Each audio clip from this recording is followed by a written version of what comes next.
Welcome on Gam channel. Please subscribe, like, share and comment to get more videos. So today you're going to know more about the 2020 Russian invasion of Ukraine. In summary, the video will provide information about the reason behind the invasion, the foreign involvement and peace efforts. 2022 Russian invasion of Ukraine. On 24th February 2022, Russia invaded Ukraine in major escalation of the Russo-Ukrainian war, which began in 2014. The invasion has caused tens of thousands of deaths on both sides and Europe's largest refugee crisis since World War II. About 8 million Ukrainians were displaced within the country by late May and more than 7.9 million fled the country by 3rd January 2023. After the Revolution of Dignity in 2014, Russia annexed Crimea, and Russian-backed paramilitaries seized parts of the Donbas region of Ukraine and the Luhansk and Donetsk oblasts, sparking a regional war. In March 2021, Russia began a military build-up, massing up 190,000 soldiers at Ukraine's border. Russian government officials denied plans to attack Ukraine until the day before the invasion. On the 21st February 2022, Russia recognized the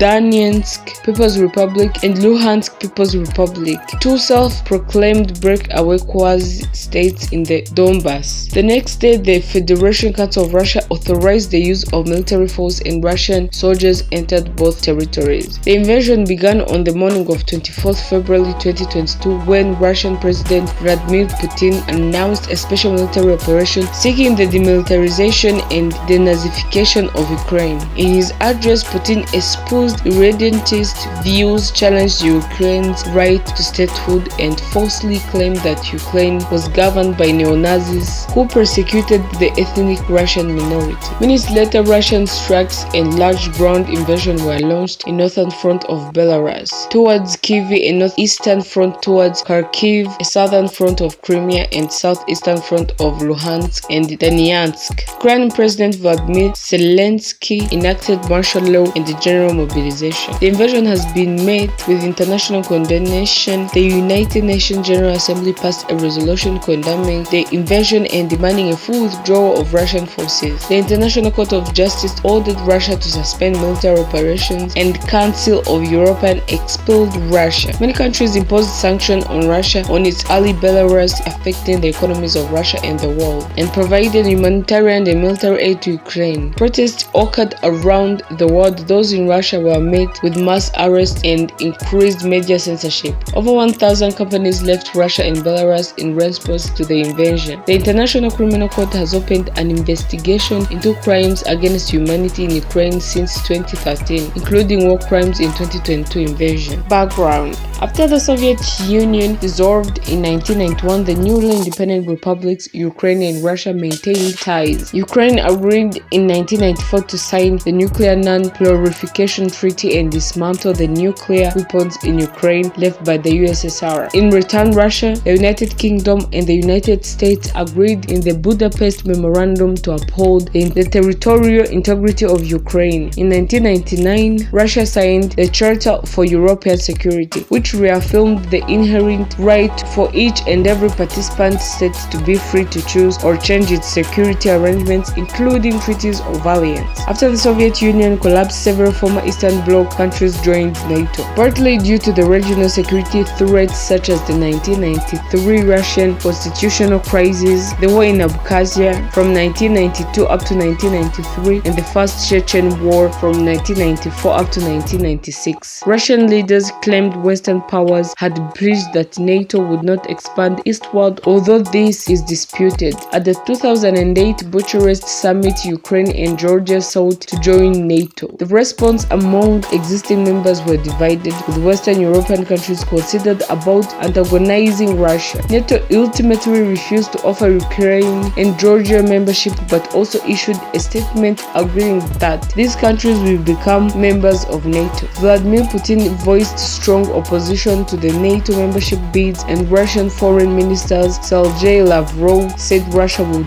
do everything it could to prevent their admittance. In November 2013, Ukrainian President Viktor Yanukovych refused to sign an association agreement with the European Union, overruling the Verkhovan Rada and instead choosing closer ties with the Russian-led Eurasian Economic Union. Russia had put pressure on Ukraine Ukraine to reject the agreement. This triggered a wave of pro-European Union protests known as Euromaidan, culminating in the removal of Yanukovych in February 2014 and subsequent pro-Russian unrest in eastern and southern parts of Ukraine. Russian soldiers without insignia took control of strategic positions and infrastructure in the Ukrainian territory of Crimea and seized the Crimean parliament. In March, Russia organized a controversial referendum and annexed Crimea. This was followed by the outbreak of the war in Donbass, which began in April 2014 with the formation of the Russia-backed separatist quasi-states, the Donetsk People's Republic and the Luhansk People's Republic.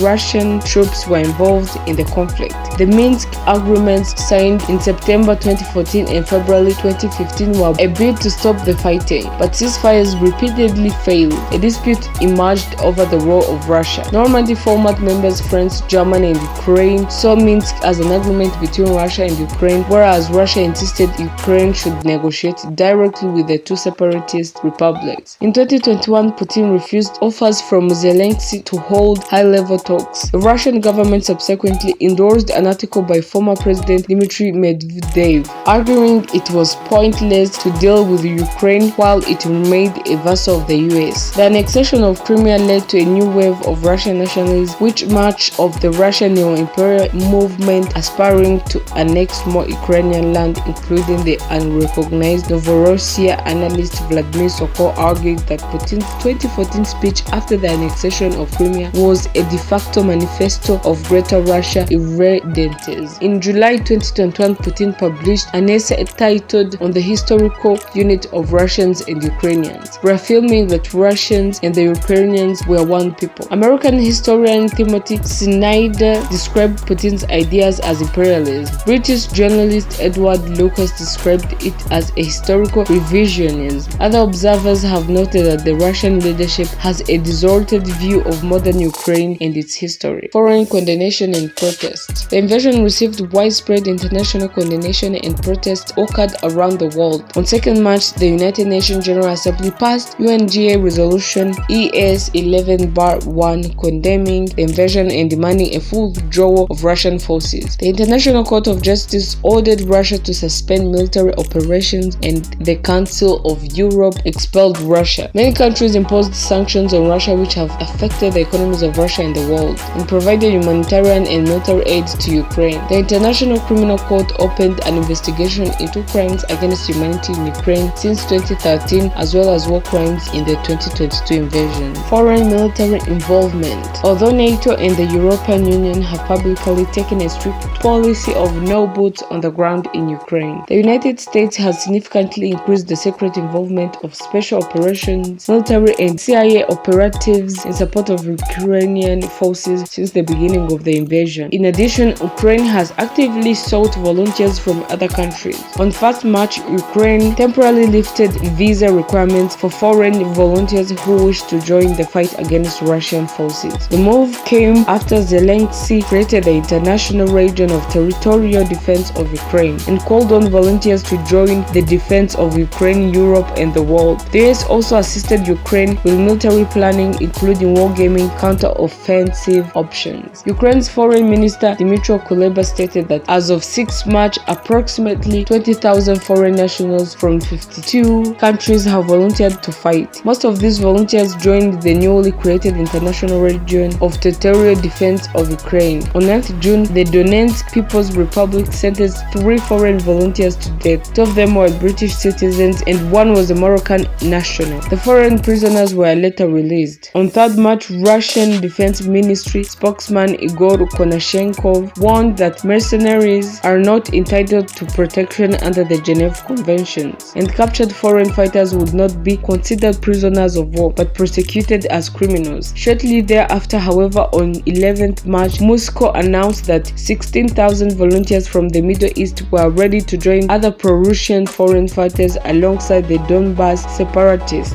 A video uploaded online showed armed Central African paramilitaries preparing to fight in Ukraine with Russian troops. On 21st October, a White House press release states that Iranian troops were in Crimea assisting Russia in launching drone attacks against civilians and civilian infrastructure. On 24th November, Ukrainian officials said that the military had killed threaten Iranians and will target any further Iranian military presence in Ukraine. Reactions. The invasion received widespread international condemnation from governments and intergovernmental organizations, with political reactions including new sanctions imposed on Russia, which triggered widespread economic effects on the Russian world economies. The European Union and other Western governments financed and delivered humanitarian and military aid to Ukraine. The bloc also implemented various economic sanctions, including a ban on Russian aircraft using European Union airspace, a swift ban on certain Russian banks, and a ban on certain Russian media outlets. Reactions to the invasion have varied considerably across a broad spectrum of concerns, including public response and media response, peace efforts, and examination of the legal implication of the invasion. The invasion received widespread public condemnation internationally, while in some countries certain sectors expressed sympathy or outright support for Russia due in part to distrust of US foreign policy. Protests and demonstrations were held worldwide, include some in Russia and parts of Ukraine occupied by Russia. Calls of boycott of Russian goods spread on social media platforms, while hackers attacked Russian websites, particularly those operated by the Russian government. Anti-Russian sentiment against Russians living abroad surged after the invasion. Peace efforts. Peace negotiations between Russia and Ukraine took place on 28th February, 3rd March, and 7th March 2022 in an undisclosed location in the Gomel region on the Belarus-Ukraine border, with further talks held on 10th March in Turkey prior to a fourth round of negotiations which began on 14th March. The Ukrainian Foreign Minister Dmytro Kuleba stated on 30 July that peace talks are frozen for the time